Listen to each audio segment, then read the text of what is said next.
बिडकीन बसस्थानक परिसरातील ग्रामीण रुग्णालय रोडवर दोन गटात क्षुल्लक कारणावरून तुफान हाणामारी झाल्याची घटना रविवारी सायंकाळी घडली. हातगाडीवर चिपू घेण्यावरून सुरुवातीला वाद झाल्याची माहिती जखमींनी दिली, तर शाब्दिक वाद निर्माण झाल्यानंतर दोन्ही गट एकमेकांना भिडले असून यात एकूण 7 जण जखमी झाले आहेत.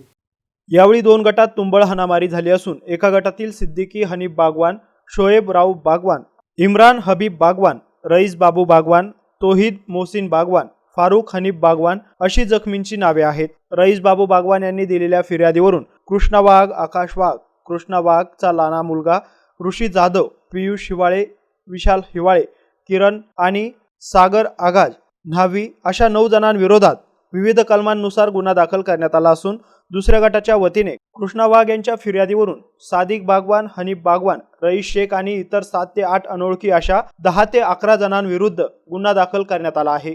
तपास प्रभारी उपविभागीय पोलीस अधिकारी जयदत्त भवर यांच्या मार्गदर्शनाखाली सहाय्यक पोलीस निरीक्षक गणेश सुरवशे आणि पोलीस उपनिरीक्षक मनेश जाधव हे करत आहेत. बिडकीन आणि परिसरात घटनेची माहिती मिळताच मोठ्या संख्येने बघ्याची गर्दी जमली होती. Ravindra Gaikwad, MC news, Bidkin, Paithan.